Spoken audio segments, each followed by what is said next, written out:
sot do të flasim për një rrjet lokal fast foodi këtu në Tiranë, i cili ishte, le të themi, në prag të greminës. Kjo është historia se si mbijetesa mund të gatuhet, po, me strategjinë e duhur dhe si një biznes në vështirësi mund të zhndërrohet në një histori suksesi. E gjithçka nis pikërisht me këto fjalë. Janë fjalët e menaxherit, një thirrje e qartë për ndihmë që na fut menjëherë në zemër të problemit. Këto fjalë ishin kambana e alarmit, pika e nisjes për një mision shpëtimi, për të kuptuar se çfarë në thelb po shkonte kaq keq. Atëherë, le ta njohim pak pacientin ton. Kemi të bëjmë me Fast Food Tirana 24/7, një biznes lokal me 3 pika, i cili po ndjen një presion të jashtëzakonshëm, presionin e gjigantëve ndërkombëtar si McDonald's dhe Burger King, që kanë hyrë fuqishëm në treg. Pra, po kalon një periudhë vërtet të vështirë.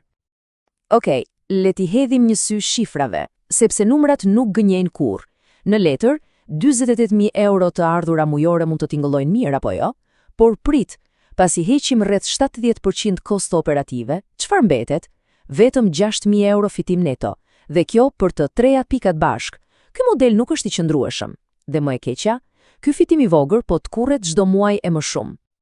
Tani, këtu gjërat bëhen interesante. Problemi nuk është vetëm një, çdo pikë ka hallin e vet. Tek myslimshyri, qiraja stratosferike për 3.500 eurosh praktikisht e ha të gjithë fitimin. Në blok, plot me lëvizje ditën, por pas orës 8 të darkës, shkret të tjerë. E tek universiteti, po, studentët blejnë produktin më të lirë dhe qëndrojnë me orë të tëra duke zënë vend. Pra, kemi një rrjet të problemesh të ndërlikuara. Mirë, këto që pam ishin simptomat që duken në sipërfaqe, por, siç bën çdo mjek i mirë, duhet të gërmojmë më thellë për të gjetur shkakun e vërtet të smundjes. Le të kalojmë tek diagnoza e problemeve themelore. Dhe ja ku na del problemi i parë madhor, 11 minuta. Kaq ishte koha mesatare për të përgatitur një porosi të vetme. Në një industri ku shpejtësia është gjithçka dhe ku konkurrentët e bëjnë për 3-4 minuta, kjo është thjesht katastrofike. Problemi i dytë i madh, besnikëria e klientëve. Vetëm 30% e tyre ktheheshin përsëri. Mendojeni pak, në këtë lloj biznesi, një normë e shëndetshme duhet të jetë mbi 60 madje 70%. Kjo shifër është një siren alarmi që tregon se klientët po largohen dhe nuk po kthehen më. Edhe sikur të mos mjaftonin këto, kemi edhe një shpenzim totalisht të kotë. 1.000 euro çdo muaj shkonin për reklama në rrjetet sociale, të cilat ishin thjesht fotoproduktesh të hedhura online, pa asnjë lloj strategjie. Një humbje e pastër parash, muaj pas muaj. Dhe kjo na sjell në zemër të problemit strategjik. Biznesi ishte i bllokuar në atë që quhet zona e rrezikshme e mesit. Nga njëra anë, nuk mund të konkuronte me çmillet e ulta të rivalëve lokal që shisnin hamburger me 2 euro.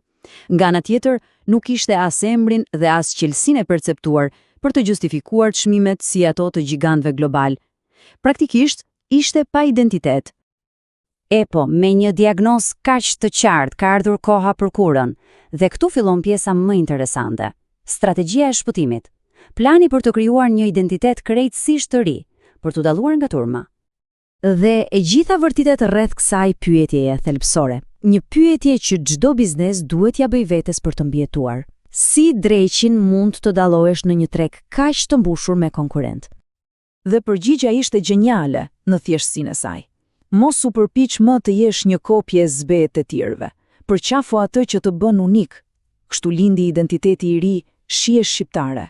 Ideja ishte të pozicionoheshin si zgjedhja e vërtet lokale, të ishin gjithmonë aty, 24/7 dhe më e rëndësishmja, të kishin një shije që askush nuk mund ta kopjonte.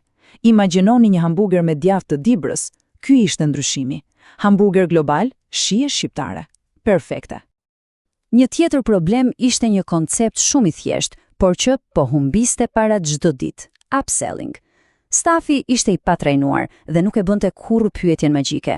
Dëshironi edhe patate me të? Kjo teknikë thjesht fton klientin të blejë diçka shtesë dhe mund të rrisë të ardhurat në mënyrë drastike, por këtu ishte një mundësi totalisht e pashfrytzuar. Pra, u përshkruan 2 ndryshime urgjente, 2 receta kritike. E para, rregullo motorin.